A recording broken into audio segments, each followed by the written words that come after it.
officers as well among you. With everybody is a leader in some shape or form, that is a family or in their work and so on.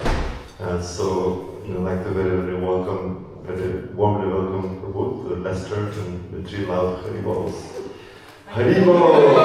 Haribol! Haribol!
Grateful to be here for all of you today.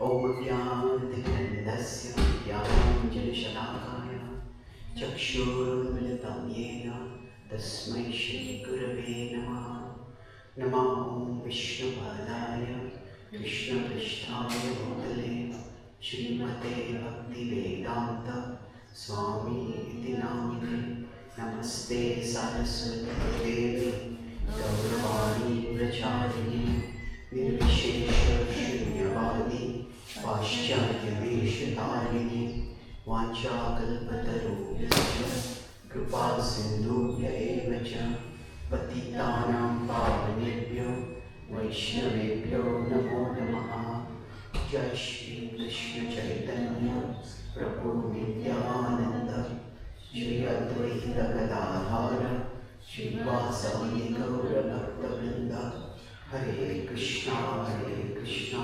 Krishna, Hare Hare, Hare Rama, Rama Rama, Hare Hare. May the Lord please guide us all so that we can understand your words and understand how they reveal your love and mercy on us, and thereby we can inspire to offer our love to you.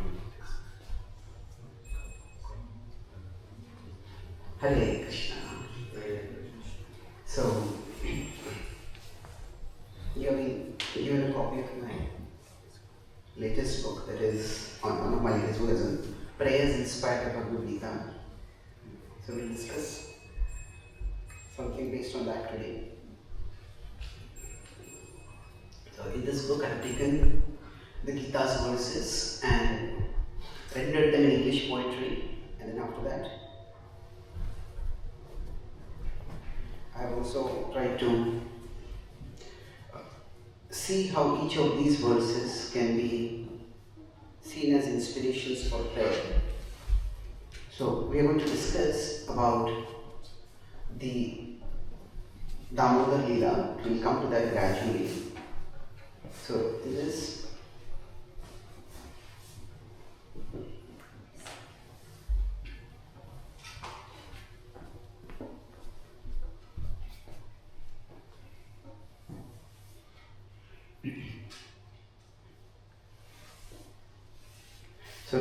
we can go to page number 26 in the book, that is verse 1.30.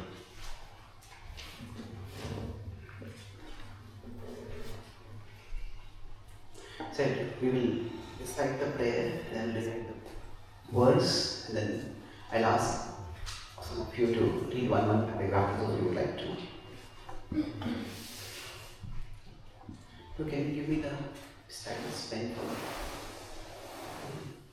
Repeat after me if you like. My dear Lord, prepare me for the times when nothing makes sense. Just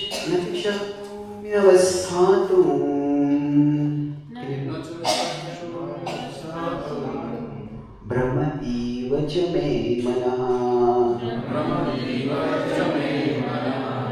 nimittani cha pashyami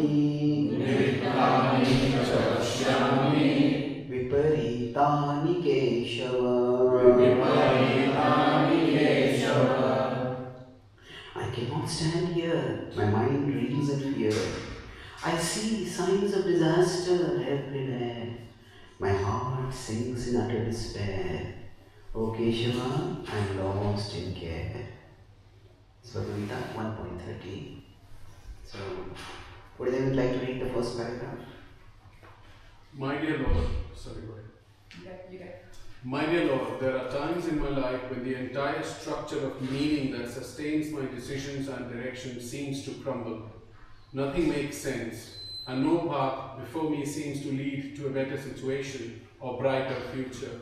All my choices appear to be lose-lose. Yes. So I'll be writing and drawing something over here. Those of you who are there, if you would like to shift over here, because you're not able to see otherwise.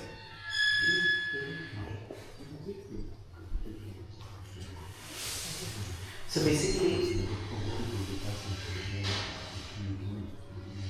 the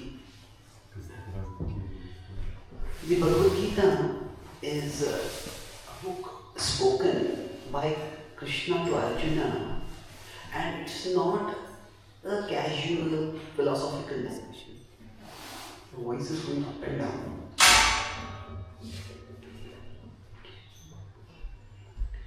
So it is a serious crisis that Arjuna is having. And it is at that particular time that Arjuna is turning to Krishna and he's expressing his angst over it. See, generally in life, for all of us, we have certain desirables. Now, what is the desirable that may vary? But we see our life in terms of the pursuit of the desirable. Now, of course, life has another dynamic. That is, there are things which are undesirable in life. And we also see life in terms of we don't want that undesirable to come in. So, if you come to a social gathering, a social event, there will be certain people you may look forward to meeting, and there are certain people you may look forward to avoiding, look around to avoid. So there are in our life also certain things are desirable, certain things are undesirables. And broadly, our whole life is shaped by trying to attain the desirable and avoid the undesirable. That could be in terms of people, it could be in terms of some relationship, it could be in terms of some professional growth, it could be in terms of health, it could be in terms of financial stability or freedom. So we are looking for desirables and we are trying to avoid the undesirables. And broadly, we have a certain understanding of how life works. That if I do this, this will happen. If I do this will happen. And that broadly gives us a sense of meaning to our life. That, okay, how does life make sense? Okay, if I take care of my health, if I exercise, if I eat rightly, then I'll stay fit.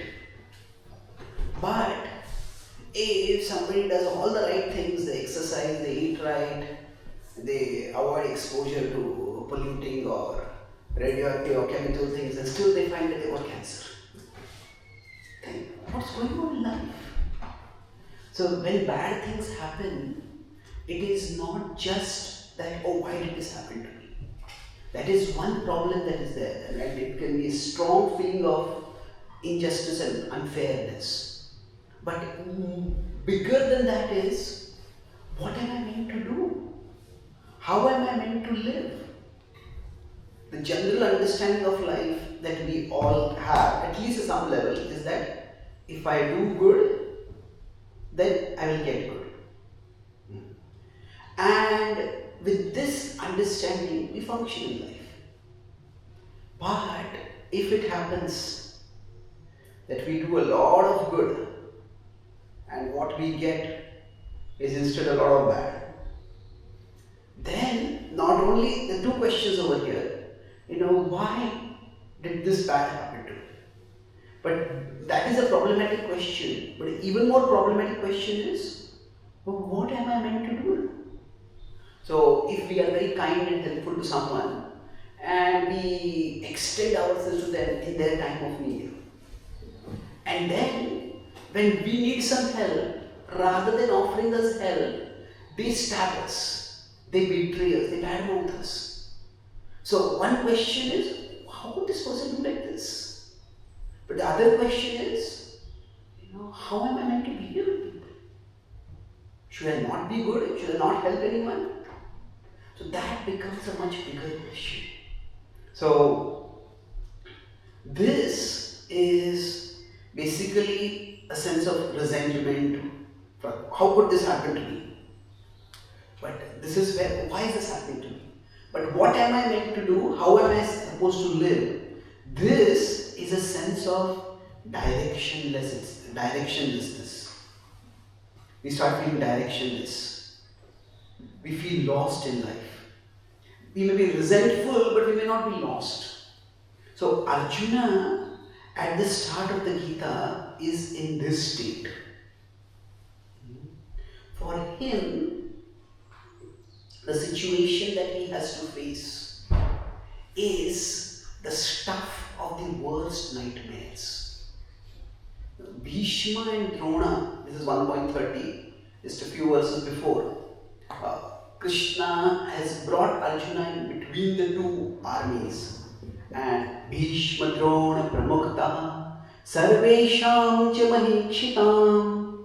So Bhishma and Drona are Pramukha, they are the prominent people who see. And now Arjuna has to fight a war, and he has to fight against Bhishma and Drona. Sometimes it says that he has to fight against his relatives, and he developed he started chickening out at that time. That's a very superficial understanding. It was not just relatives, it was Bhishma and Drona were not just relatives, they were his elders. And they were not just any elders, they were the elders who had taught him archery. And not just they had taught him archery, it was for their pleasure that he had learned archery. Now we may have many teachers for us, but some teachers we develop a very close relationship with them. And then when we study, we want to please them by their study. So that was the kind of relationship he had with them. And now, the people for whose pleasure he had learned archery, now he had to fight against them and kill them with that very same archery. And when he came in the middle of the battlefield, he saw everybody on the opposite side fully ready to fight. Bhishma and Drona Bhishma was the person on whose lap he had sat and played. Now was that same Bhishma going to shoot arrows and kill him? So he just couldn't process it. He said, I just don't want to be here.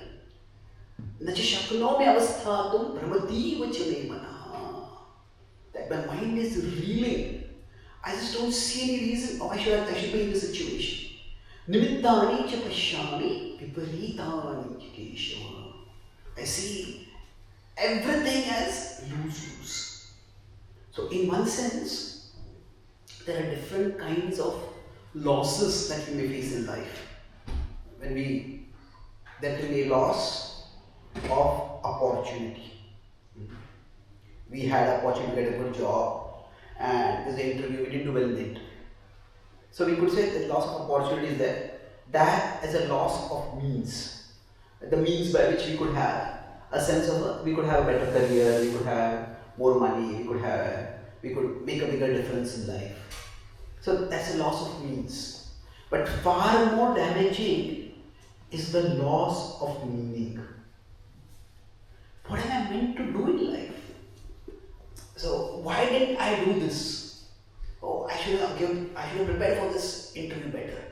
I should have answered this question this way. At least we know what we should do. We didn't do it right.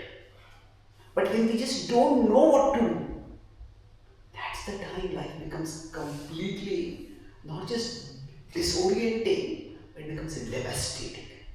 It becomes morale crushing. So for Arjuna, his entire structure of meaning is collapsing for him.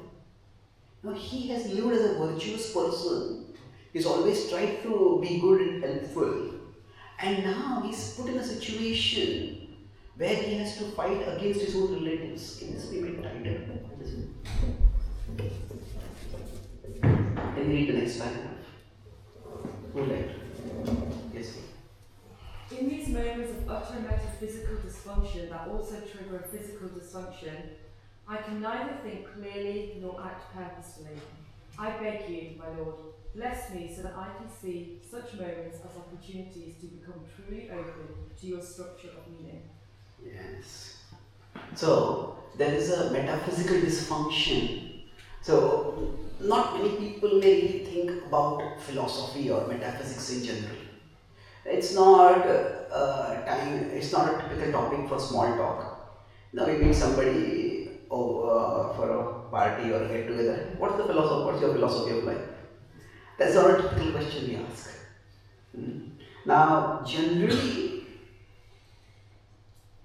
what is philosophy? There is a simple understanding of philosophy. Philosophy is basically how to make sense of things. Now, we all have our own way of making sense of life, making sense of things in life.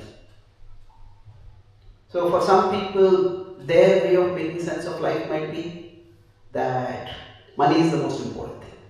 If you have money, everything will follow. For somebody, it might be health is the most important, therefore stay fit. For somebody else, it might be that, you have to have contacts. If you have the right contacts, then everything will work in life.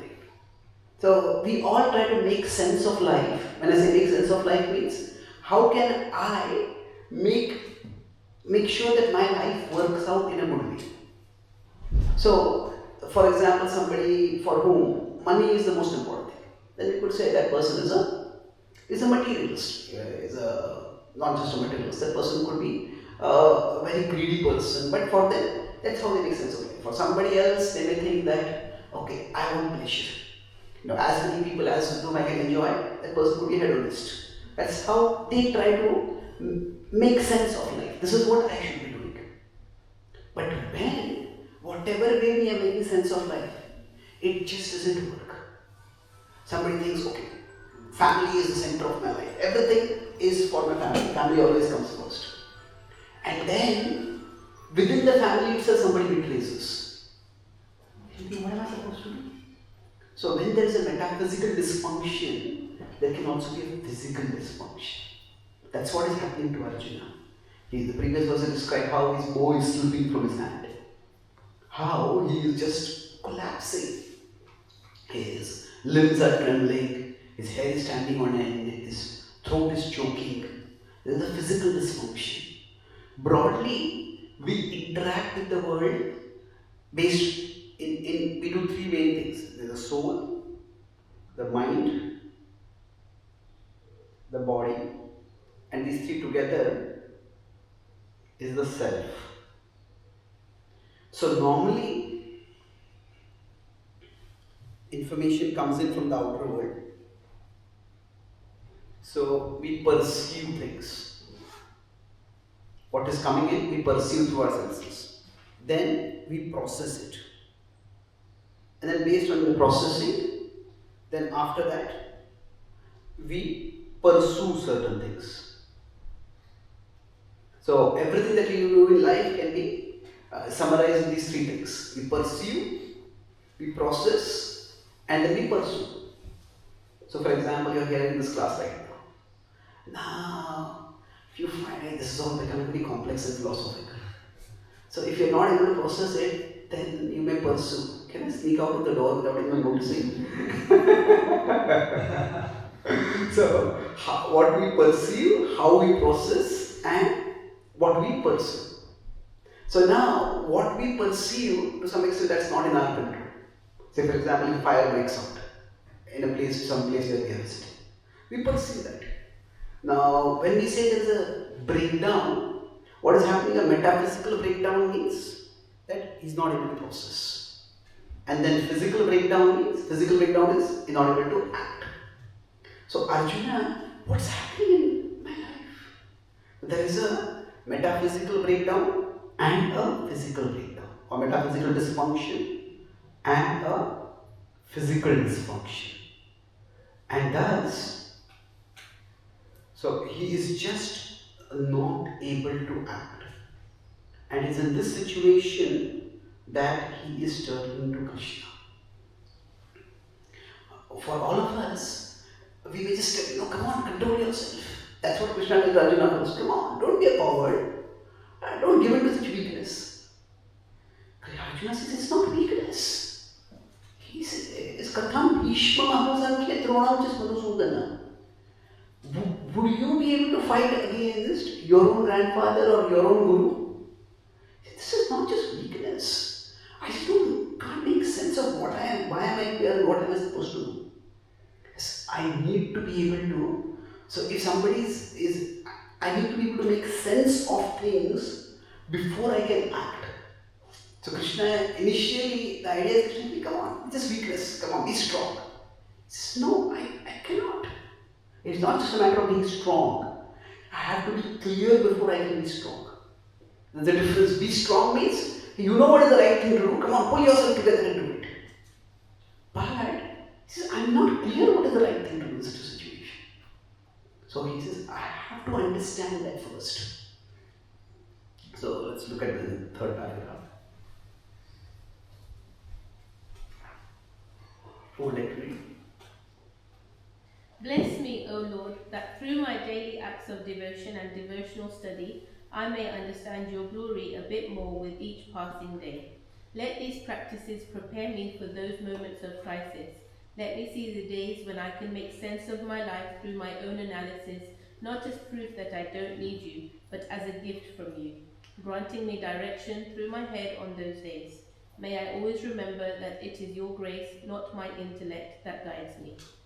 Yes. So, there are some situations which come in our lives sometimes, where things just don't make sense. Most of the times, some things don't make sense. Say we meet someone and we greet that person and that person just neglects us. Or that person is rude to us. We might just turn away from that person, maybe they're in a bad mood. Or maybe I don't want to spend time with such a person. We just turn away and we move on. This person is not a very important thing. So we use our own intelligence to normally process things. And we try to make sense of things. And that's what we need to do.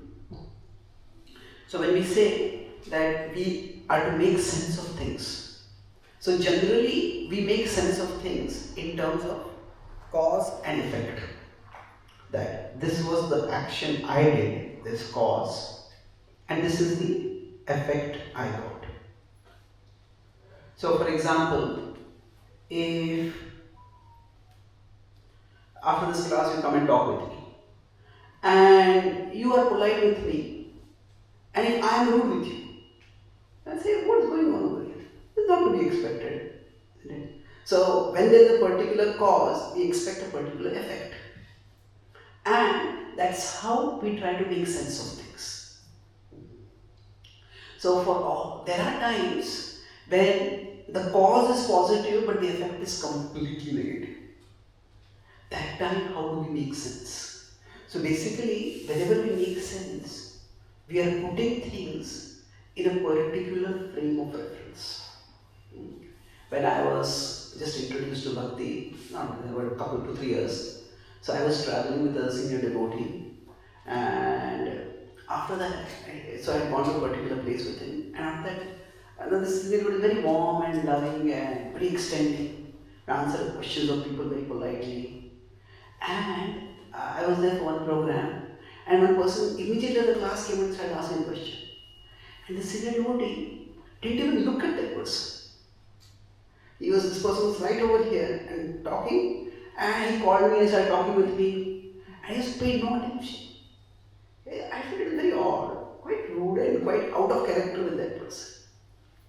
And then later on when I asked him, he said that I come here regularly, and this person always asks complex questions and just doesn't accept any answer. Like there are some people who ask questions to gain knowledge, and there are some people who ask questions to show knowledge. They will ask a question that go on for 5 minutes. And that's not so. He said that I have spent a lot of time on this person, but now I have decided that I'm not able, if I spend time on that person, I'm not able to spend time with anyone else. So what happened over here? In that case, if you consider that particular action, how he was acting, let's put it here. So this person came and asked a question to the speaker, and the speaker, but no response was there. Now if I put it in this frame of reference, it doesn't make any sense. But if I expand my frame of reference, you know what happens? The way the speaker was reacting or speaker was responding was based not just on the present action, it is also based on a past action. So the idea is that when things don't make sense in an immediate context, we need to be able to expand the context. And we understand. So when that teacher explained that to me, I said, okay, we have to deal with people like this also sometimes. That we can't let one person monopolize all our time. So we have a bigger frame of reference, then we can make sense of things. Now this bigger frame of reference can go, we will say horizontally in terms of time. That sometimes we might be doing something very well. Say, we might be saving money in a bank, but still, despite saving money, our bank account is showing a negative. We have this much debt, we have this much debt. Now that may be because not that the money we are spending is money we are putting in the bank is already wasted. That maybe we took a huge loan, we drew too much on our credit card. So what is happening is, if I put money in my bank, there should be saving over there. But if I am putting my money and there is no saving, that's because there is some action from the past. So one way we expand the frame of reference is in terms of time. Now, there's another way to expand the frame of reference. So what are we discussing over here? That the structure of meaning, when it collapses, how do we make sense of things? So one structure of meaning is, okay, I did this and you did this. But we could have a bigger, not just a bigger in terms of horizontal, but we could have a vertically bigger structure of meaning. That above this all, above it all, there is Krishna. And through whatever is happening in my life, Krishna has some plan. Krishna has some purpose. And Krishna's plan can work in many different ways. So at one level, this person did something to me. I did something to this person did something to me. But Krishna's plan can act through the actions of that person also. So that person did something, but Krishna was also using that person to do something. Now that does not necessarily mean that everything that person did was right or good. Even the bad things that people do, they can be a part of Krishna's plan. Similarly, even our own actions can be a part of Krishna's plan. So from an immediate perspective, how is Bhishma fighting against me? Of course, Krishna and Arjuna had fought once before at Virat. But at that time, neither party had the intention of killing the others. Sometimes there are like matches which are more like exhibition matches. So it was both sides fought, but neither had any intention to kill anyone. But in Kurukshetra, the stakes were much higher. One side would not go back alive. So when Arjuna saw the situation that Bhishma is here to attack me, along with people whom I care for, and I have to fight against them. So Krishna gave him a bigger picture of what is happening. He said that you are not just fighting against Bhishma, you are fighting for me. And sometimes we have to do certain actions which we will not want to do. But Krishna said that don't think of this as, oh, Duryodhana did something to you, and Arjuna was thinking, is really gaining a kingdom worth it? For a kingdom, why should I kill my relatives? Krishna told him, you're not just fighting to gain a kingdom. You're not fighting to gain revenge. You're fighting to establish the order of dharma in the world. To establish virtuousness and righteousness in the world. And this is a part of my plan. Yes, dharma samsthapanarthaya sambhavami yuge yuge. It's interesting, sometimes people say that I was just in Australia a couple and a half months ago, and there one person asked me this question that he said, I read the Bhagavad Gita and I like what Arjuna said. I don't like what Krishna said. He said, Arjuna is such a sensible person. He is trying to avoid violence and bloodshed and fighting, and Krishna is inciting him to fight. No, I don't like Krishna. So I told him, if Krishna had wanted to incite Arjuna to fight, then there's a very easy way to incite someone. Krishna doesn't have to speak philosophy to incite Arjuna. Krishna could just have reminded Arjuna about how the Kauravas had dishonored his wife. And if Krishna had spoken a few words, do you remember how Draupadi was so shamelessly dragged in by Dushasana? Do you remember her tears as they were flowing from her eyes? Do you remember her painful glances as she looked at you for help and you could not help? That was the time you could not do anything. Now is the time. You can punish those people. Shoot, kill. That would have been an easy way. But it's remarkable. In the entire Bhagavad Gita, Krishna doesn't even once mention any of the atrocities that the Kauravas had done to the Pandavas. So the Gita is not a book that is insightful. It is not inciting anyone. It is insightful. It is full of insights. It is giving insights about the values by which to live.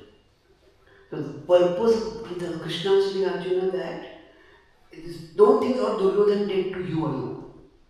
He said that if a person like Duryodhana who in public is ready to dishonor a respectable lady, and if that person gets unchallenged power, what will that person do?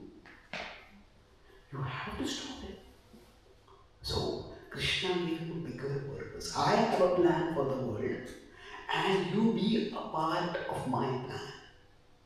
So sometimes within an immediate perspective, things may just not make sense. And that's just true, unfortunately, about life. But even if things don't make within the immediate perspective, there is a bigger picture. And the bigger picture is, through whatever is happening in life, Maya Dikshena Prakriti. Krishna is in charge. Krishna is always playing his flute.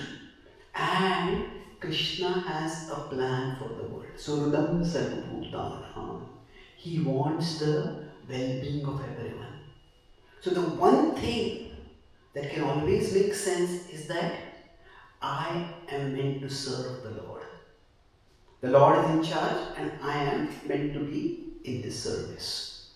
So, okay, I don't know why this has happened. I don't know why this person is acting like this. But what I do know is my life is meant for serving the Lord. So how can I serve? How can I contribute? How can I, if some bad things have happened, but instead of becoming better, what can I do to make things better? So the Gita gives this bigger worldview. Let's look at the last paragraph. Conclude. Who would like to read? Prepare me, O Lord, through these days of clarity, for those days when you choose to gift me the vision of the path ahead by sidelining my head and reaching straight to my heart. Let me embrace the days when you reach my heart through my head as preparation for the times when you reach my heart without going through my head. Yeah, so this might seem a little confusing, head and heart. What I mean by that is that basically, normally we try to make sense of life and okay, this person did like this or this happened over here, therefore I should do this. So it is, we are using our head, we are using our intelligence to make solid, rational, well thought out decisions. And that's what we should be doing. But rather than thinking, oh, it is my intelligence by which I am making these decisions, we see that my intelligence is also a gift from Krishna. So, Krishna has given me a compass and I use that compass. But sometimes that compass may not work. Sometimes we just we will not make sense of things. So don't get so caught in the compass that we forget the person who has given us the compass. So we stay connected with Krishna. And sometimes in our life that when we are going through life, there are phases. So in most of the phases in our life, things make sense. Okay, I do this and this will happen. Therefore I'll do this and I'll not do this. But there can be phases in our life when things don't make sense. When things make sense means what is happening? It is our intelligence is working. Now we see that my intelligence is also a gift from Krishna. So my intelligence is helping me to make these decisions. That's a gift from Krishna. But if there are times when intelligence just doesn't work, when things don't make sense, so at that time, what do we do in these situations? The intelligence is not working. So instead of looking here and wondering why it's not working, we look upward towards Krishna. That Krishna, I am meant to serve you in this situation. What can I do? I don't know why this is happening, but I am going to be of service to you. When Srila Prabhupada came to America, at that time, the first person who seemed to be serious in becoming a devotee, his name was David Allen. And he was staying with Prabhupada and Prabhupada was training him. And Prabhupada even wrote to some of his well-wishers in India saying that he may well become the first American Vaishnava, Gaudiya Vaishnava. And then he had a drug relapse and he went crazy. He came to attack Srila Prabhupada. And Prabhupada was in a third-story building, the winding stairs. He had to just rush down. And he was on the streets, alone, homeless. Now, that was not just a physical danger. It was physical danger, but it was also a huge emotional trauma. the people who he thought will become devotees, far from becoming devotees, if they start acting like in a demoniac way, Prabhupada could well have thought, what is the point? Why am I even here? Why should I even try to share Krishna's message? But his godbrothers had gone to the West, they had come here to UK, and they had not succeeded. So, this doesn't work. It's impossible for Westerners to become devotees.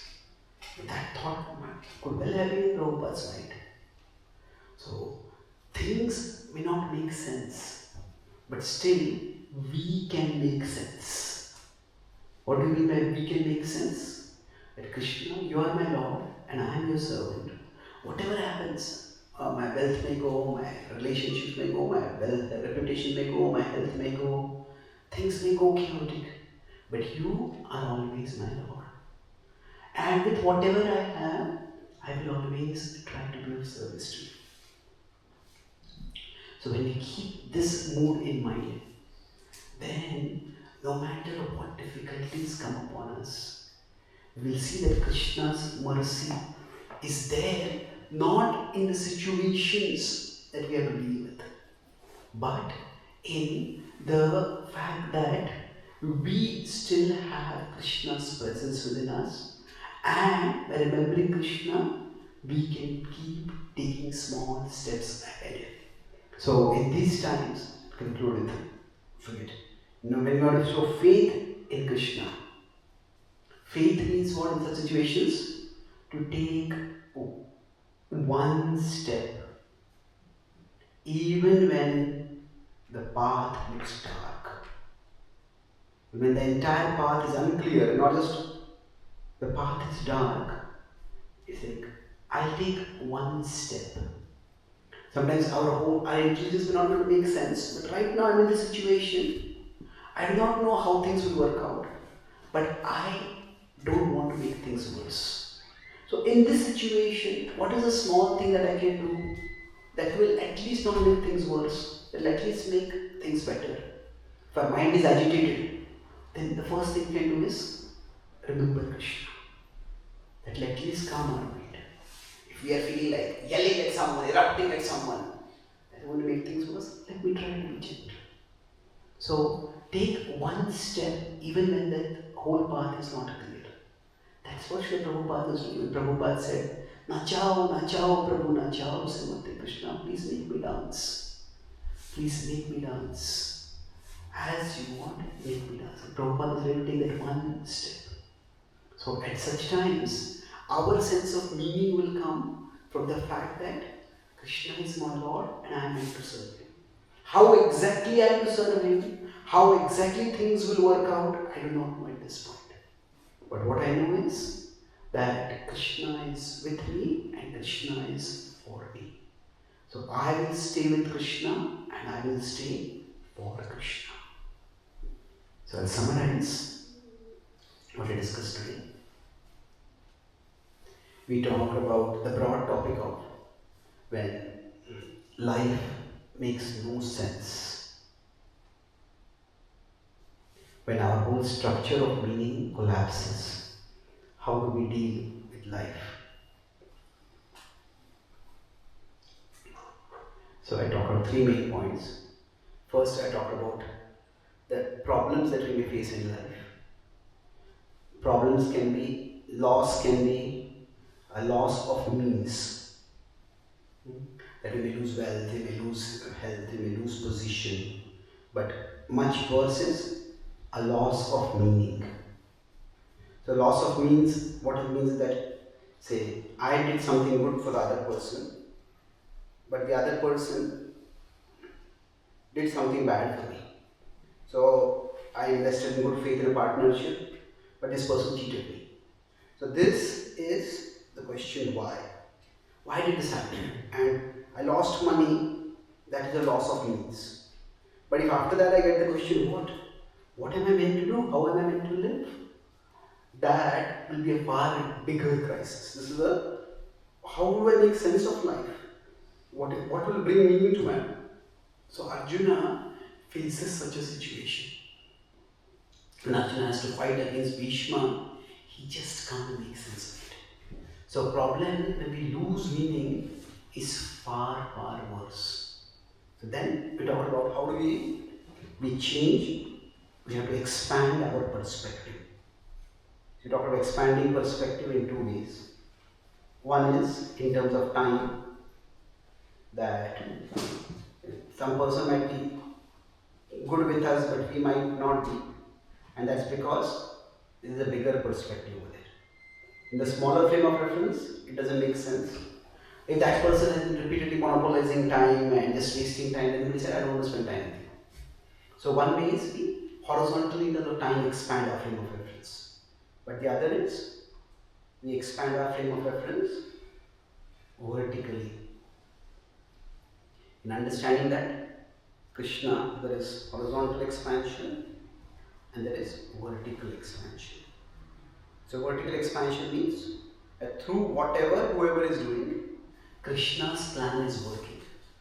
So Arjuna could not make sense of what Bhishma is doing, but for Arjuna, Krishna said that Krishna has a plan, and whatever we are doing or whatever the other person is doing, actually Krishna's plan is working through the other person, and Krishna's plan is meant to work through us. So Krishna told Arjuna, don't fight because you want to get even. Fight because you want to establish dharma in the world. Well, the Gita is not insightful at all. It is what? It is insightful. Krishna could easily have provoked Arjuna, but he did not do that. His point not just to get Arjuna to fight, but to actually get him to fight in a way that is productive. And then finally, what are the practical for us? What do we do? When life doesn't make sense, we focus on that I am here, the path appears unclear or dark. So we can't make sense in the horizontal terms, but we understand that Krishna is there and I am with Krishna now and I'll always be with Krishna. So we focus on how can I serve. So let me take one step forward. Krishna ultimately wants things to be better. So how can I serve means Krishna is the well-wisher of everyone. Krishna wants things to be good for everyone. So in this situation, I don't know why this is happening to me, but what can I do to make things better? We discuss faith means to take one step forward even when the full path is not clear. So things don't make sense, but still what happens is I can make sense. I can make sense means in that particular situation I will still choose whatever is the best response. So if our intelligence is like our compass and the compass doesn't work, we turn toward the person who is the source of the compass for us, and that way we keep moving forward in life. At the end of the Gita, Krishna did not give Arjuna any flashback. Oh, in the previous life Bhishma was so and you were so and you did this and he did this, and that's why now you have to fight the war. Now this is the situation. I have my plan. And that's why at the end of the Gita, when Arjuna says, what is he doing? He doesn't say, I will fight. He says, I will do your will. Karishye vachinam tava. So when we study the Bhagavad Gita, that is the conclusion for all of us. Krishna, I will do your will. So let's conclude by offering this prayer once again. You can repeat after me if you like. My dear Lord, prepare me for the times when nothing makes sense. Thank you very much. Hare Krishna. Are there any questions or comments?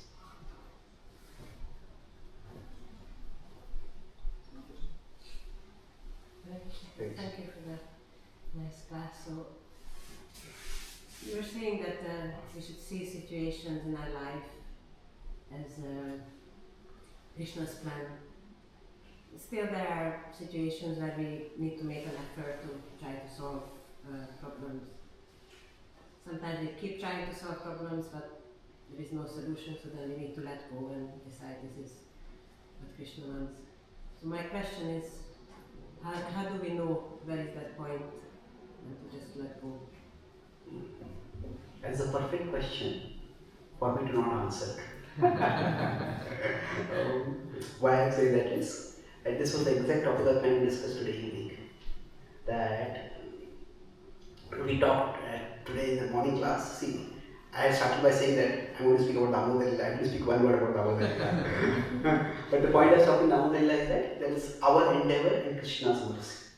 So, Mother Yashoda was endeavoring and Krishna let that rope be tied. So, in this session, I was talking about how Krishna's plan, Krishna's mercy works. So, but our endeavor is also important. So, how long should we keep endeavoring? When should we decide that I need to stop now? This is enough. That's the whole topic we discussed today. Prabhupada never stopped trying to preach, but he stopped trying it in India. So he shifted. So we will discuss that in the evening if you don't mind. Okay, thank you. Any other question?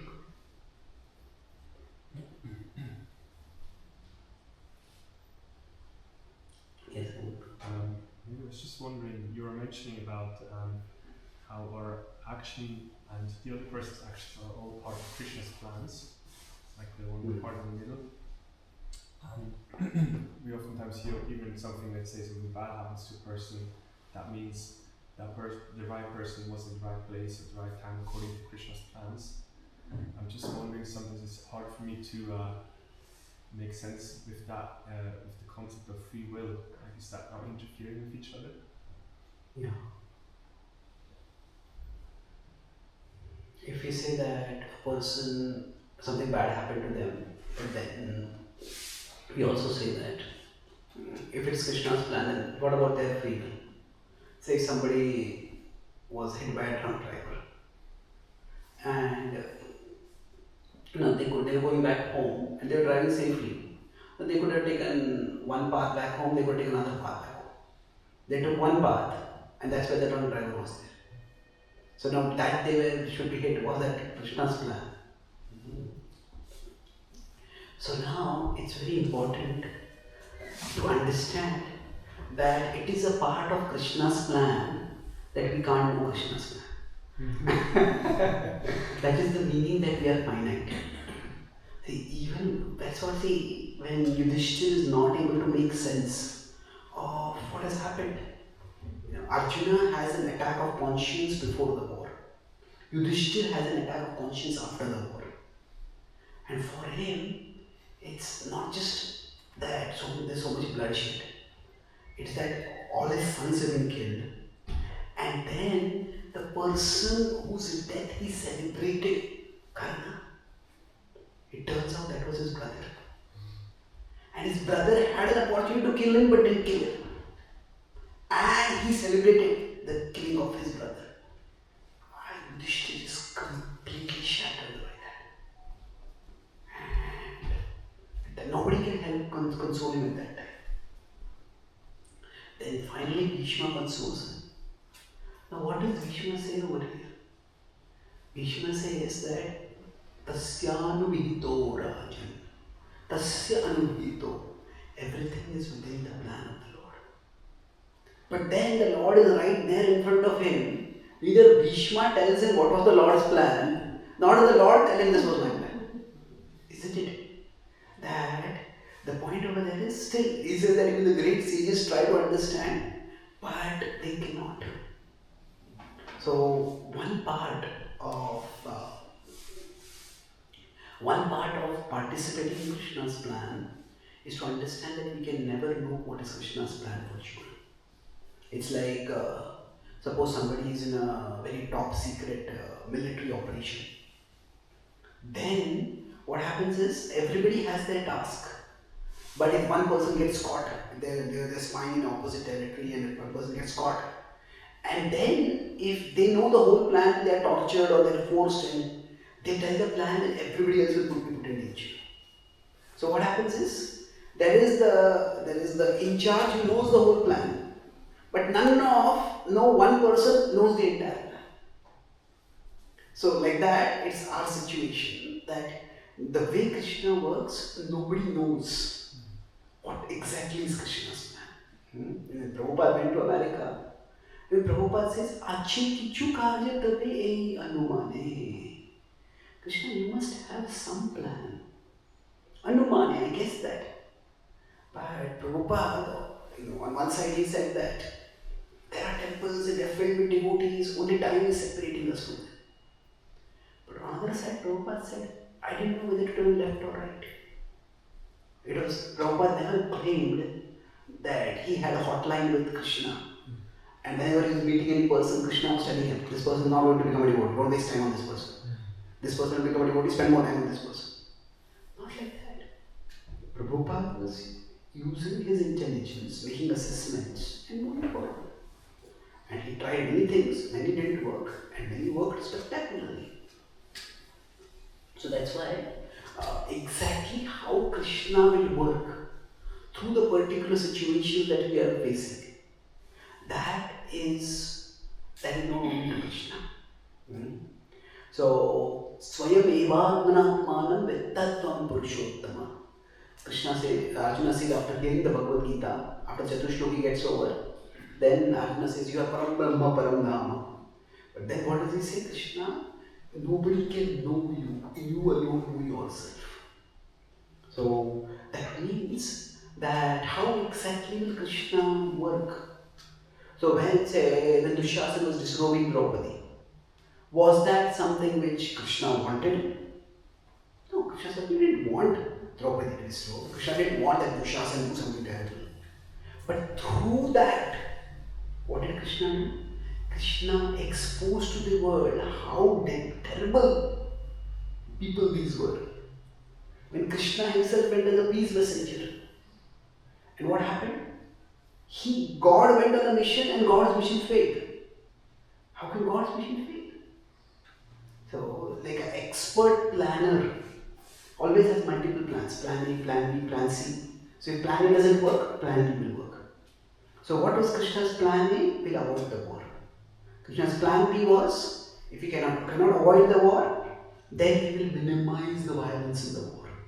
So for Plan A, he directly went to Dhritarashtra and Duryodhana and he tried to persuade them. When he didn't listen, then Plan B was he went to Karna. Because Karna was the person on whom Duryodhana had the most trust. He knew that whether Bhishma and Drona fight wholeheartedly for me or not, Karna will always fight.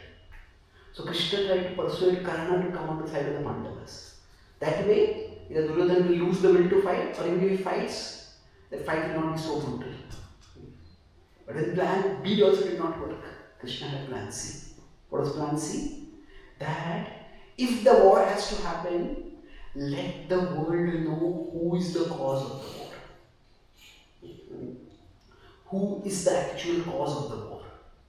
So what happens nowadays, there is so much misinformation, disinformation. Anytime conflicts happen between two people or two countries, who started it? Or if there's a ceasefire, who broke the ceasefire? Or even if war happens, who won the war and who lost the war? All that will be very difficult to determine. And there are some psychops, psychological operations that people try to keep people confused. But what happened? The way Krishna went, if Vidura asked Krishna, why have you come here? You know that Duryodhana is not going to listen to you. So Krishna said that yes, but because the benefit of avoiding a war is so great, therefore I will try my best. And the war has to happen. I want to make sure that the world knows the Pandavas did not cause the war. The Kauravas did. And then, what happens when Duryodhana tries to, he not only rejects Krishna's peace proposal saying, I won't give you enough land to put the tip of a needle through. But then he tries to arrest Krishna. Then what happens? It becomes clear to everyone who is the cause of the war. So like that, human free will is there. So to answer your question, that Krishna may want to, Krishna's plan may be that he wants to do something. So this might be Krishna's plan, that he wants this to happen. But Krishna can use a straight path to it.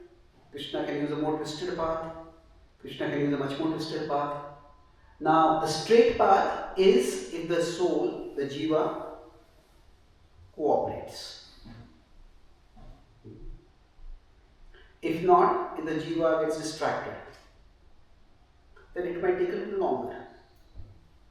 If the jiva is the soul, jiva opposes, then it might take much more time to get to the destination. So, when you say Krishna's plan, you could put it more as Krishna's purpose more than the plan. Krishna has a particular purpose, and that purpose can be fulfilled in very different ways. Like, say, if you consider GPS. What is GPS? What is the full form of GPS? Guru Parampara system. Okay. God's positioning system. So now the GPS tells us turn right and we turn left. What does the GPS do? You disobeyed me, get lost. Stay lost. No, the GPS doesn't do that. The GPS it reroutes, it remaps and gives us a path. Now each wrong turn will mean a price has to be paid. It will take more time, more fuel. So sometimes if you just follow the GPS, you'll go straight. But if you don't follow the GPS, that doesn't mean you're lost forever. So Jiva's free will is what Krishna uses to pursue his plan. But the plan is not necessarily one straight path. It is one destination. Okay? Any last question? Yes, ma'am. Someone just said, so in a situation where you're pregnant, you know that you're right, but there's something going on. And so how far would you say to go and try and convince your other side? How far do you go to convince it that I'm right? Or do you stay on the other side and say, okay, I accept? So how far do you kind of balance that kind of scenario? Because maybe the other side you convince it might be a reputational thing like Krishna and the Shamataka, maybe that's an example. And the other side is we've got the Muhammad the grass, the tree, right? So where does that balance go? Yeah, and that's a similar question to first question. No, but I'll quickly answer that because it's an important theme. But so when say in a particular situation it's clear that we are right and the other person is wrong. So how much should we try to persuade that person? I think it depends on three distinct factors. So first is what is the importance of that particular issue for us and for others. So if we are giving a class or we are hearing a class, because the class speaker makes a wrong point and fellow makes a wrong point. Now how important is that point? Is it that everybody is going to quote that point afterwards and everybody is going to make a mistake? It's a simple factual mistake, others will check it and find it out. So importance. That's the first thing. How importance of the issue we could say. Then the second thing would be the influence we have over the person. Because sometimes we may want to tell something to someone, but if we just don't have that influence, then trying to tell that to the person will only alienate or antagonize them further. What is it? Updesho Murkhana Prakopaya Vishante. Advice given to foolish people only provokes them further. That's what happened to Duryodhana. Got a lot of good advice, but he only became more and more insolent by that. Now, normally, we don't want to put anybody in the position of Duryodhana. It's not that, but generally, how much influence do we have? So, we see Srila Prabhupada sometimes give a lot of space for the disciples, even if they had some plan which Prabhupada is not going to work. They were very enthusiastic, Prabhupada allowed them to do it. And then they learned that it's not going to work. Prabhupada accepted that. So, but if somebody's plan is that, okay, I want to build a temple over here, and for building a temple, we need all the funds from all the ISKCON temples all over the world for this project. Prabhupada said, no, this is your project, you will raise money and you can do it. So, how important is the issue? How much influence do we have over that? So, broadly, all of these, they fall within what is called a kshetra. we all have a field of action. We have a field of action. So, now if somebody in a class says that actually Krishna is God, but XYZ God is also God, everybody is God. Now that's a critical philosophical point. And even if it may be like the etiquette is that we don't interrupt somebody who's senior or whatever. No, there is tolerance is important, but there are other principles also to important. Philosophical correctness is also important. So, how much is the importance we have? How much is the importance of the issue for us? How much is the influence we have over that person? And beyond that, how much energy do we have? This issue might be important for me, but how much can I spare on this issue? See, we have two different approaches. Like you could hear how much energy do I have? So we see that in both the Ramayana and the Mahabharata, there is one good person who belongs to the bad side. Both of them, their names start from V. Who are they? Vibhishan and Vidura, yes. So now, if you see, both of them take two different approaches. Vibhishan goes to the opposite side. Vidura walks away. He doesn't go to the opposite side. Now, there are contextual reasons for that. Vidura still has hope that Dhritarashtra can be changed. But as long as Duryodhana is in his life, he's not going to listen to me. But Vidura knows that if I am fighting on the side of the people who kill Duryodhana, then Dhritarashtra will always see me as the enemy, and I killed his son, and he will never be ready to listen to me. Therefore, he decided, let me just go away. Now, Vibhishan, on the other hand, knows that Ravana is just not going to listen. And for him, his concern is that I want to assure Lord Ram that your enmity is not with Lanka. It is with the current king of Lanka. It's like some state that is attacking another state. So they may say that, okay, we are not against you. It is the current political leaders of this particular state who are against you. So that way, he's a member of royalty, and he feels, I have a duty to my citizens. I have to protect them.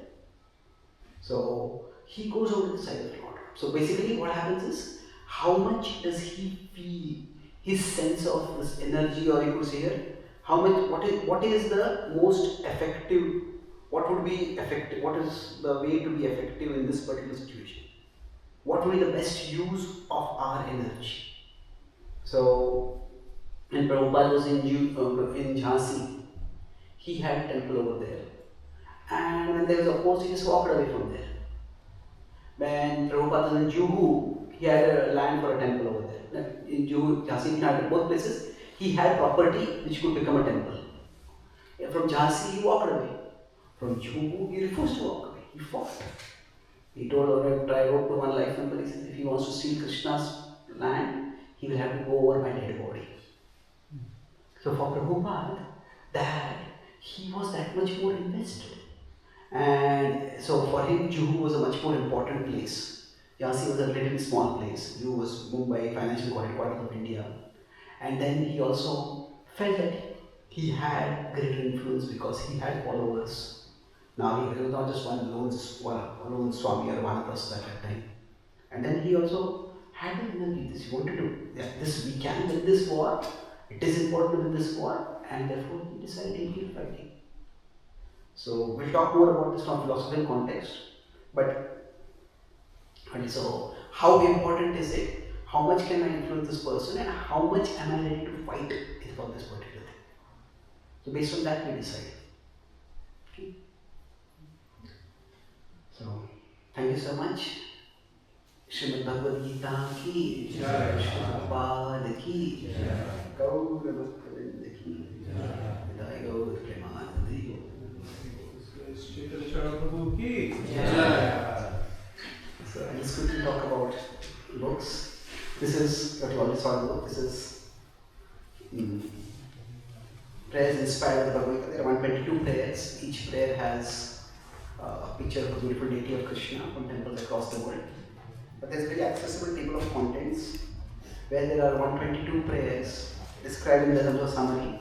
So there are prayers for various common occasions which we face when we feel lost or directionless, when we feel betrayed or abandoned or alone, when we feel devotionally very dry and far away from Krishna, when we feel our desires going wild and uncontrollable, the cravings are driving us mad. There are prayers for various occasions. So this is prayers inspired by Bhagavad Gita. This is another book on prayers. I talked about how Srila Prabhupada pursued here. So this is Srila Prabhupada's Markine Bhagavad Dharma song. And there are prayers inspired by each verse from that song. And then there is a life story of Srila Prabhupada given, 8 stages of his life and what lessons we can learn from that. So especially if you want to share Krishna Bhakti and you're feeling discouraged and people are not even listening to us, our outreach efforts are not effective, this is a very good book to get a glimpse of Srila Prabhupada's heart and get that zeal for continuing to share. And this is Gita for the CEO. This is basically published by HarperCollins. It's one of the biggest publishers in the world and it's a national bestseller in India. And like I was having some simple illustrations, diagrams. So there are these conceptual graphics illustrating the principles. So there are taken 10 principles from the Gita and I've explained them in such a way that they can help us not just to grow spiritually, but also to grow professionally in a mood of service to Krishna. Arjuna was not just a great devotee, he was also a great archer and a great leader. So how to make our speech more effective, that's based on 17.15, or how to build trust in relationships, how to understand our own nature, help others understand their nature, how to be more resilient and bounce back from failures, how to better manage our emotions and our moods. So like that, how to see our work much more positively. People talk about work as worship as one of the teachings of the Gita. So what does that actually mean? The 10 principles, especially if you have friends, colleagues, relatives who may not be able to connect directly with the Gita, this book can help them to see value in the Gita and begin their spiritual journey. So all these 3 books are here if you would like to have, and I'll be here for some time to sign the books or to answer any further questions. Thank you very much. Hare Krishna.